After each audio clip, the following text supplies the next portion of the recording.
to be able to save as many pennies as you can. And with interest rates and banks being at record lows for the past few years, you're probably wondering when you might finally start to see a change. So we called in the expert. Joining us this morning is certified financial planner and CEO of Nova Wealth Management, Amy Novakovich. For all of our savers out there, thank you for being here, by the way. Of course, thank you for having me. Yeah, I appreciate you being here. I know a lot of people are saying, we've had this sluggish economy.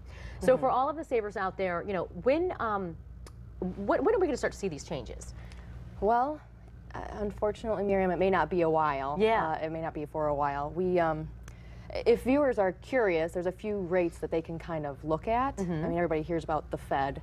Right. There's the Fed funds rate, which has been at 0.25% for years. Right. So it's funny how people become curious when they're earning nothing for years about where rates might go.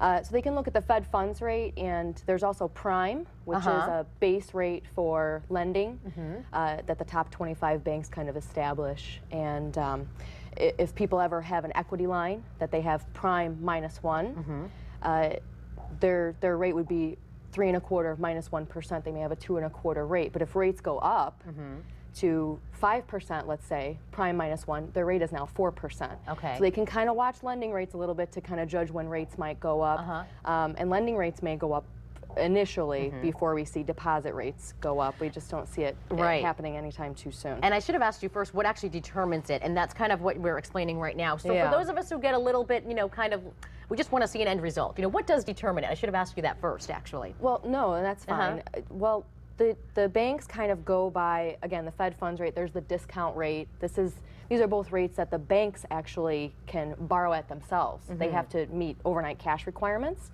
So with these interest rates, they follow those baselines, and of course there's competition and things like that. But mostly prime, Fed funds rate, discount rate, and the Fed funds rate, of course, is determined by the Fed. Yeah. And they have said 2015 as a benchmark.